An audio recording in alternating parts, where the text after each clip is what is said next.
This is insane. Listen to this story. This is Jimmy, very nuts. troubling to say the least. Sandhurst Circle is the location in Scarborough. It's a townhouse complex where we are right now. One of the townhomes, the one behind me, was broken into through a home invasion at 2:15 this morning. I'm told there were 10 people inside the home, 6 adults and 4 children. And they Now, were all presumably, zip at least the tied. 4 children, young children, were sleeping when these multiple suspects entered the home. And you can imagine the fright or They watched how frightened their these young parents kids were when they were woken from get zip their tied. sleep with strangers armed with hammers and one armed with a knife as well. Here's more from the Toronto Police, who spoke about what they found when they arrived here just after 2:15 this morning. This is sickening. Just listen.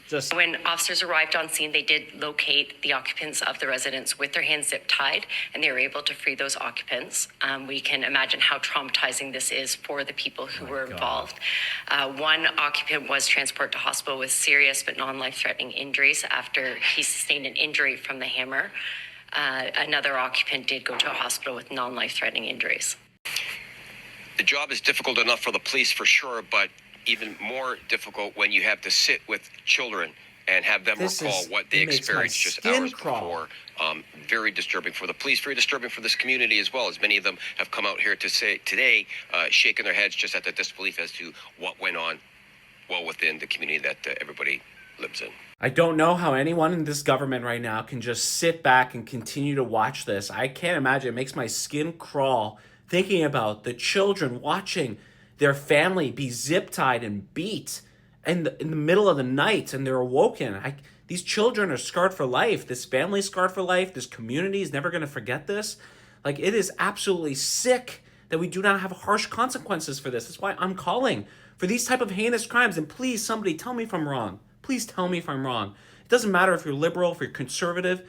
It should be 10 years in jail for these type of crimes with no bail. This is a serious crime. This completely changes the lives of these victims.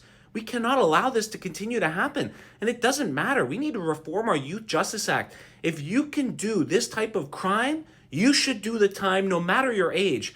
This is such a horrific event, and I hope Canadians stand up for change in this country to protect all of us. And that's why I'm also advocating that you protect your homes. You can only trust yourself when it comes to the security of your family and children. So please fortify your homes. I partnered with Canada First so that they can come to your home and give you a complimentary home inspection, okay? To identify the weak areas of your home. This is not the Canada that we lived in 10 years ago, okay? That is the truth.